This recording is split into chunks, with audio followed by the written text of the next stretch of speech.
Good evening, everyone. How are you tonight? We are going to start a multiplication series, and the first numbers that we're going to be learning to multiply by are numbers that end with 0, okay, or numbers that we call tens. Okay, so go ahead and flip to the vocabulary section in your notebooks and pause this video and write down everything that you see here.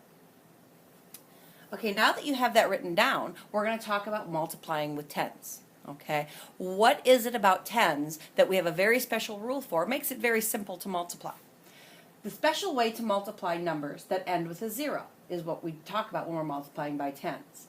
How do we multiply by tens? Very, very simple rule. Okay, multiply the numbers together, then add the zeros. So what I'm kind of talking about are numbers that end with a 0, like this number 50, for example.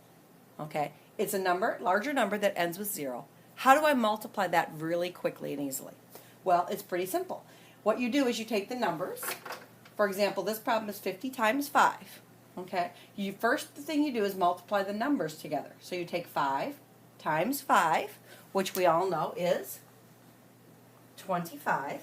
And then you add how many zeros are in this part of the problem. Anything before the equal sign. So how many zeros do I have here? Well, in this problem, there's only 1. So I add that to the end. If there's 1 0 over here, there should be 1 0 over here. So we have the answer of 250. Very simple to multiply tens. So go ahead and turn your book to the practice section, and we're going to work together on a few of them. Okay? All right. Let's go ahead and take a look at these. Okay? Let's do the first couple together. We're going to still apply that same rule. Doesn't matter what the number is or how many zeros it has, but we do need to think about that rule. The first thing you do is 40 times 6 is your problem. The first thing you do is multiply the numbers together. 4 times 6. We know that 4 times 6 is 24. And then we look, how many zeros is in that part of the problem? We know we have 1 0 there, so we have to have 1 0 over here. So our answer to 40 times 6 is 240. Let's move on to the second one. It doesn't matter how big the 10 is. We can still apply the same rule. Okay, so the first thing that we do is multiply the whole numbers together, other than the zeros. So 7 times 3 is 21. And then we add the number of zeros. So in this case, we have how many zeros on that side of the equal sign? We have 2, which means I have to put 2 zeros on here. Okay, there's our answer.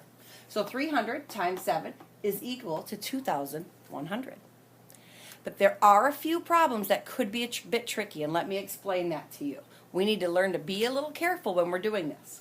Let's apply the same rule to this problem. Okay? The problem is 50 times 6. So as always, we're going to multiply the 5 and the 6 together. We multiply 5 and 6 together, and we end up with 30. Now there's already a 0 here, but we still have to add this 0 because this 0 came from this answer, the 5 times 6 answer. Okay, so we still have to add this extra 0 over. So in this case, there's 1 0 over here, but there's going to be 2 here because the 5 times 6 is equal to 30. Okay, that's where you need to be really careful. Okay, don't just say, oh, 1 0 here, there must be 1 0 here. Not necessarily the case. Okay, let's take a look down here at this one. Same kind of situation. Okay, we're going to ignore the zeros for now, and we're going to say, what is 4 times 5? Well, I know that 4 times 5 is 20. Now, there's 1 0 already, but that 0 is part of the answer here, so we just ignore that for now, and then we just move these 2 zeros over. Okay, so the 4 times 20, here's the zeros. Let me move that over here to these zeros. And then the 4 times 5 equals 20. Okay, so that's how you get the 20. Now, it's really important to remember to do these numbers first and then go back and add the extra zeros that you have not yet used. Okay, now it is your turn to practice. All right, let me go ahead and move that out of the way. This will be your practice for tonight. Okay, write all of these problems down, complete them, And then make sure to include any questions that you have for me. We will review this tomorrow in class. We're going to go over any questions that you have and make sure that we have it down. Have a great night.